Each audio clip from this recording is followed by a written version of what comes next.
Assalamu alaikum wa rahmatullahi. Bidiyon mu na yau zamu nuna yadda ake ɗinka hular atamfa irin wannan style ɗin. Kai tsaye ku biyo mu a cikin bidiyon.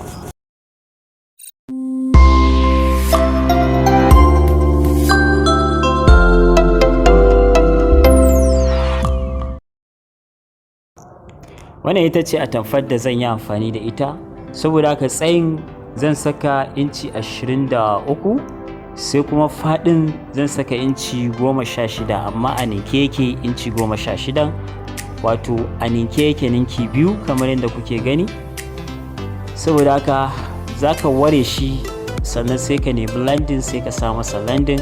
Sannan kafin landing akwai abin da ake sawa daga nan farko daga gaba, za ka iya sa net ko kuma wani yadin na daban, amma ni ba zan saka shi a farko ba, saboda haka zan bar yar tazara kamar inci 4, sannan sai na shimfiɗa wato yadin ko kuma net ɗin. Amma ni zan yi amfani da yadi, saboda haka zan yanko kamar inci 4, sannan zan saka shi, zan take shi, sannan zan koma gefen shi ma ɗinke shi. Zan kuma iya yanka atamfan sai in shigar da wato yadin ya zama yana daga tsakiya, sannan daga baya sai na zo sai na ɗinki kamar irin ɗinkin da muka saba yi. In ka ɗinka shi zuwa ƙarshe ka ƙara kama ka ɗinka zuwa ƙarshe har zuwa ƙarshen pieces ɗin.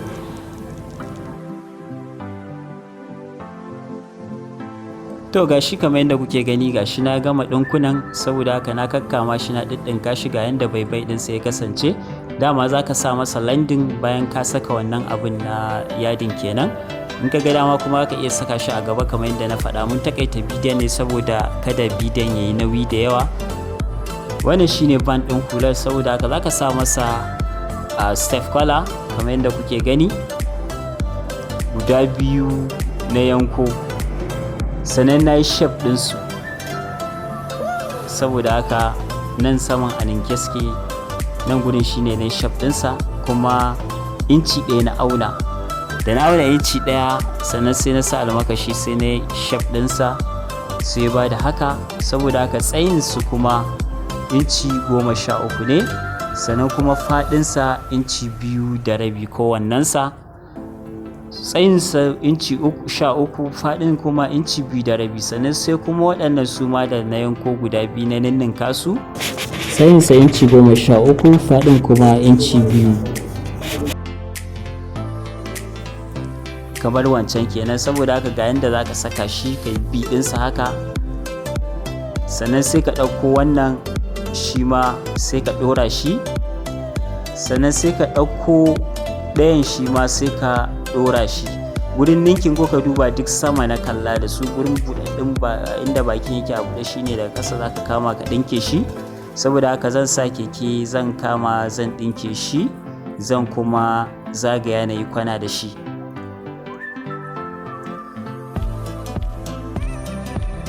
Ga yanda biɗin ta kasance kamar yadda kuke gani. Saboda haka abu na gaba shine zan ɗauko gangar jikin hular, sannan band ɗin nan zan koma kowanne gefe zan ɗan farka wato gefen bakinsa kamar haka. Shi ma ɗayan abin da zan yi masa kenan, saboda gurin saka roba. Saboda haka nan zan ninka shi ninki 2 domin samar da alamar tsakiyar hulan kenan, inda za a dasa band ɗin hular. Saboda haka gashi kamar yadda kuke gani, zan saka daidai gurin nan, zan ɗinka shi haka, sannan zan koma sama shi ma zan ɗinka shi. Zan kuma iya setawa daga saman, zan ɗinko shi da na zo sai na wuce. Zan bar tazara kamar yadda kuke gani, ba daga farkon band ɗin na fara ba, na ɗan bai tazara sannan na fara tahowa daga nan. Gashi nan yanda abin yake, zan wuce shi ma. Idan na zo shi ma ƙarshen ba zan ɗinke shi a ƙarshe ba, shi ma zan bai tazara kamar yadda kuke gani, kamar haka daidai setin gurin da na buɗe. Saboda na gaya muku cewar za a saka roba ne a jikinsa. Ga yanda gaban hula ya kasance. Saboda haka zan ninka shi biyu haka, gashi nan kamar yadda kuke gani. Zan ninka shi, zan haɗa nan gurin abin nan ɗin atamfan kenan, zan ware nan shi ma nan gefen zan ware shi. Saboda haka zan ɗinka shi. Idan na ɗinka shi daga baya kuma sai na zo na saka roba, sannan sai mu ɗinke shi sai mu haɗe shi daga jikin wato da jikin hular. Saboda haka gashi nan na ɗinka nan gurin, zan ɗauko robar,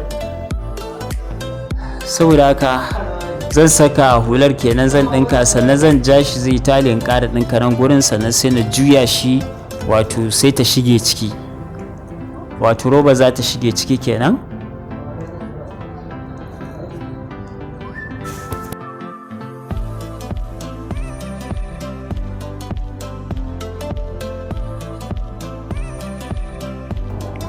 Gashi zan saka wato roba, zan ɗinka ta. Idan na ɗinka ta sai na ja ta ɗan tale, sannan sai da koma sai na kamar haka kenan, sai na kama nan gurin shi ma sai na ɗinka, zai zama ta ɗan tale kenan, ta ja wato atamfar ta ɗan tattare, sannan sai na ja ta sai na haɗa sai na ɗinka, sai zama kenan robar ta shiga ciki kamar haka kenan, kamar yadda kuke gani. Sannan daga baya sai na zo na haɗa wato ban ɗin da jikin hula, gashi kamar yadda kuke gani na ɗinke. Saboda haka abinda zan kama nan gefen, gashi zan kama zan ɗinke nan gurin, sannan ɗaya gefen shi ma sai na kama sai na ɗinke shi. Gashi zan ɗinke shi zuwa santar wannan wato shatin ɗinkin na jikin ban ɗin, a nan zan tsaya. Sannan zan dawo nan gefen shi ma zan kama shi ma zan ɗinka shi zuwa setin wannan wato santar ban ɗin, zan ɗinka shi. Zan ɗinka shi kamar yadda kuke gani.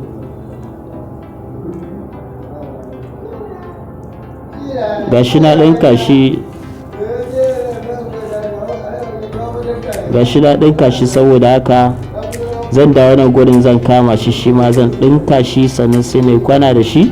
Saboda haka zan ɗinke nan gurin kamar yadda kuke gani, zan ɗinke nan gurin haka, sannan zan taho haka, sannan sai na yi kwana da ɗinkin. Ga shi kamar yadda kuke gani na ɗinka shi, saboda haka na zagaya shi da ɗinki. Abinda zan yi abu na gaba shine zan samu zare da allura, wato zan yi masa tattara ko zuga kenan, kamar yadda kuke gani. Wannan zare da allura ne na ɗauka, saboda haka zan yi masa tattara. Gashi ina yi masa tattara, zan kama zan wato zuge shi.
Gashi na wato na yi wa bayan tattara, saboda haka zan dawo gaban hular, shi ma zan yi masa tattara.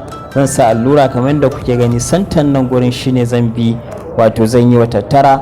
Farko kan santar wannan ɗinkin shi zan ringa bi ina kama kamar yadda kuke gani. Gashi nan sai ka kama nan gurin, sai ka zira, sai ka ƙara kamawa, haka za ka yi ta yi har sai ka je ƙarshe, sannan sai ka zuge, sai ka wato ƙulle.